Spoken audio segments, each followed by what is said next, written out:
Chapter 31.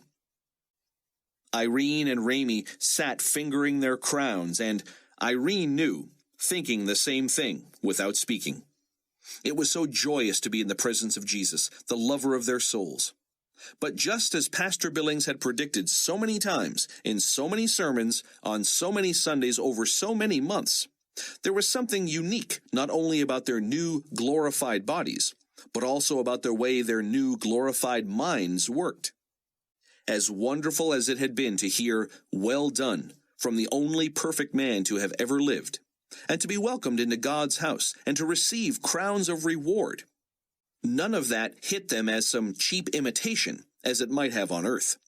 Irene had attended countless meetings where people were thanked and lauded and presented with plaques, trophies, cups, framed certificates, and the like, for any bit of service they had rendered or accomplishment they might have achieved. But to be holding in one's own hands a reward for your works in service of Christ would have been beyond comprehension and expression on earth. This gold and silver amalgam was unlike anything Irene had ever seen, and the jewels embedded in it were so exquisite and dazzling that even her new eyes had to adjust to light reflected not from the sun or artificial sources, but from God himself. As she sat there, somehow able to cherish and admire the headpiece, while missing nothing of the hundreds of thousands of judgments and rewards as people filed past the altar and the throne, Irene came to realize what her pastor had been driving at all that time. As thrilled as she was to be here, and to feel the personal attention from the one loved and admired and exalted by all of creation, she had no more interest in her crown than she did in leaving this place. As beautiful and meaningful as it was, representing her life in Christ, she simply did not want it and could not keep it. Ramey was experiencing the same emotion, she could tell. They glanced at each other and shrugged. This jewelry had only one purpose, and that was to be returned to the giver, bestowed, laid at the feet of Jesus. In Ramey's eyes, Irene saw that he was getting the same impression she was, that the 20 billion or so other saints in God's house had come to the same conclusion. And above the din of constant praise to the Lamb who'd been slain for the sins of the world, and the bursts of celebration by the angelic choir every time someone on earth was welcomed into the kingdom, there seemed a palpable hum, a buzz of excitement and anticipation. For at some point, Irene realized, everyone there was going to cast their crowns at Jesus' feet. "Mom," Ramey said, "we don't even have to discuss things here, do we?" She shook her head. "I mean, at first it seemed like we were on the same wavelength and I could communicate with you without words. But I wondered whether it was true, whether we were thinking about the same thing at the same time. But I don't wonder anymore. I just know." "Me too," Irene said. "How much fun is this? What am I thinking right now?" Irene felt like smiling, only to realize that her grin couldn't get any bigger anyway.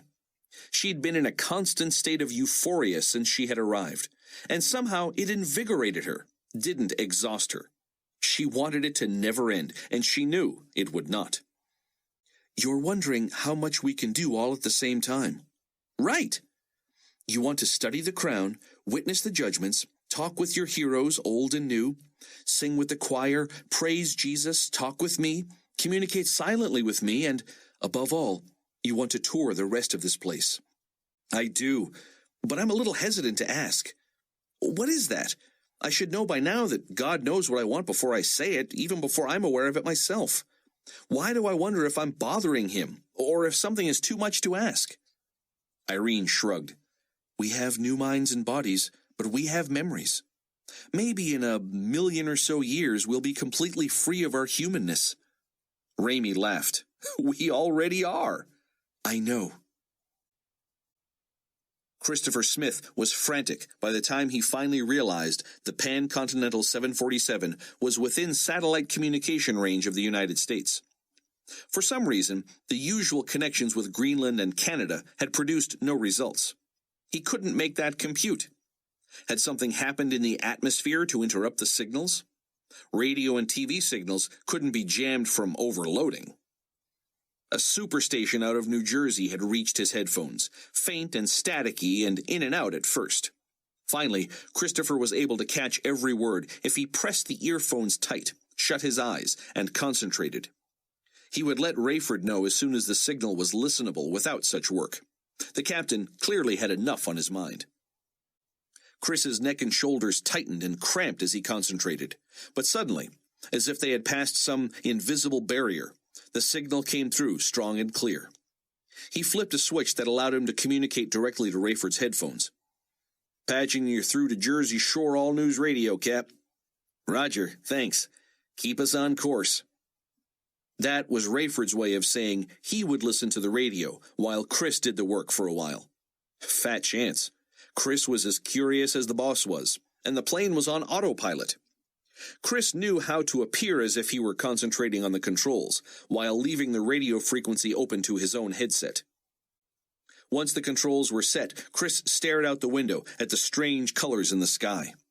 Here they were heading back toward the States at an unusual time of day, working with various towers to stay on course and at the right altitude, as thousands of planes sought landing strips all over the world. How different to have the rising sun at our backs, he thought. The impact of the global tragedy was transmitted directly into Chris's ears. Depressed, terrified, despairing. That had been one thing. Now, thoughts of suicide began to invade, and he knew if he didn't talk to his loved ones soon, he might go mad. Loved ones. When was the last time he had referred to Jane and the boys as his loved ones?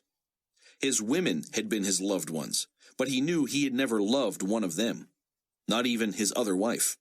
Not even Hattie, the young senior attendant on this very flight. Of course, she'd not given him the time of day since a one-night stand they had enjoyed in Spain several months before. He'd had no illusions about that. Half the time, even then, she had peppered him with questions about Rayford, as if she would have a chance with a dyed-in-the-wool family man like Steele. "Yes," God told Ramey Steele, "you can do anything and everything you wish, simultaneously." "Without missing anything?" Ramey said. God did not answer that, which was okay with Ramey, as he knew the answer as soon as he blurted the question. And in the next instant, he was in his mansion. When first he had heard this business about a mansion over the hilltop in heaven, Ramey hadn't known what to make of it. He knew what a mansion was. It was a home much bigger than the comfortable suburban house his father had provided. He had seen incredible houses on TV shows. Maybe it would be something like those. On the other hand, Pastor Billings had hammered home the point that Jesus had left the earth 2,000 years before to prepare a place for you. So it would have to be something more spectacular even than the earth itself, which was created in 6 days. The first surprise to Ramey was that his name was on the door. He had been expected. And inside his 75-cubic-acre estate was a stunning reproduction of Earth. A gigantic sphere suspended before him like a school globe come to life in full color, so bright and glittering that he was irresistibly drawn to it. There was no chair, no table, no bed, none of the necessities of earthly life. Ramey simply wouldn't need anything like that. The question was, what did he need with this replica of Earth, big enough for him to walk around on and in it? He learned that as soon as he stepped aboard. It proved merely a trigger to his mind. Regardless of where he stepped, artifacts from various periods of history appeared, and by merely looking at them or touching them, he was instantly conveyed to that time and place, and could watch as history repeated itself. Why not start from the beginning, he thought, and he moved toward the Fertile Crescent, and found himself in the Garden of Eden. A gleaming piece of fruit caught his eye, and there he watched, as Eve conversed with the serpent, and took the fateful bite. The snake hissed in glee, Eve's countenance fell, and Adam soon joined her. It had all been true, the biblical record, and Ramey could immerse himself in every incident and see as it played out. He leaped from there to Mount Ararat, and saw Noah's Ark bobbing on 40 days and nights' worth of water. He would get back to this, for there was a pile of bricks and mortar and thousands of men milling about and working, building what? The Tower of Babel. Ramey had all of eternity to watch and listen and experience everything that had ever happened. He experimented with speeding ahead in time, and saw the assassinations of Julius Caesar and then Abraham Lincoln. And how about that time his friends had all sworn he was out at second base when he just knew they were wrong? He touched the base and watched the play, bursting with laughter when his friends were proved right. All the time Ramey was experimenting, hopping from here to there and from this age to that. He was also enjoying the judgment of the works of the saints from the ground floor of God's house. What could be better than this? In due time he would return and witness the death of Jesus on the cross, and then the triumphant resurrection. When the captain had come back on the intercom with the information about returning to the United States, Buck Williams was surprised to hear applause throughout the cabin. Shocked and terrified as everyone was, he assumed most were from the States and wanted at least to return to familiarity. Buck nudged the businessman on his right. "I'm sorry, friend, but you're going to want to be awake for this." The man peered at Buck with a disgruntled look and slurred, "If we're not crashing, don't bother me." Irene soon realized that with all she had seen in what supposedly was just minutes on Earth, those first on Earth who were to be last here had finally begun. It seemed that many of the heroes of the Bible, despite all they had been through and all they had accomplished, were considered first because they had been made known to generations through the Bible. Irene was fascinated by the stories of many of the disciples, some of whom approached the altar from their positions among the 24 elders before the throne. Matthew, the tax collector, of course had none of his conniving and scheming held against him, as all that predated his experience with Jesus and his calling as one of the 12. Mark and Luke were lauded for their writing and their various ministries, as well as Stephen, the first martyr, the great women of the New Testament, and hundreds of others Irene had heard and read about. As the line grew shorter and shorter, Irene saw 3 more rise from the 24 elders, plus 1 more woman and 2 more men. She'd been keeping track mentally of the Bible greats she had seen here, and the ones she knew were yet to come. She was pretty sure she knew who these last 6 were, and she could hardly wait to find out if she was right. Christopher Smith felt as alone as he had ever been in his life. As he sat listening to the Jersey radio outlet, he learned that communication lines were jammed all over the world, so the disappearances affected people from every continent. Medical, technical, and service people were among the missing. Even civil service and emergency agencies were on full red alert status, trying to keep up with the unending chaos. Chris had seen coverage of natural disasters and terrorist attacks and mass transit crashes that saw hospital, fire, and police personnel called in from miles around. He could only imagine that multiplied tens of thousands of times. Even the newscasters' voices were terror-filled, as much as they seemed to be trying to cover it. Every conceivable explanation was proffered, but overshadowing all such discussion, and even coverage of the carnage, were the practical aspects. What people wanted from the news was simple information on how to get where they were going, and how to determine whether their loved ones were still around, and to contact them if they could.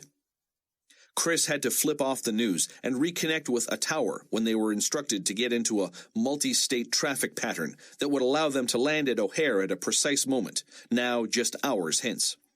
Only 2 runways were open, and every large plane in the country seemed headed that way. Thousands were dead in plane crashes and car pileups. Emergency crews were trying to clear expressways and runways, all the while grieving over their own family members and co-workers who had disappeared. One report said that so many cabbies had disappeared from the cab corral at O'Hare that volunteers were being brought in to move the cars that had been left running with the former driver's clothes still on the seats.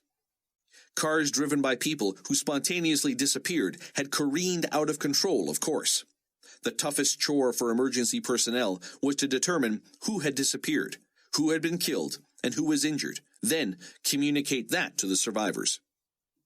"Cap," Chris said, "I hate to ask, but do you think we could get somebody in the Chicago Tower to try to connect us, to our home phones?" Rayford shrugged. "It's worth a try." So he asked. He was laughed off.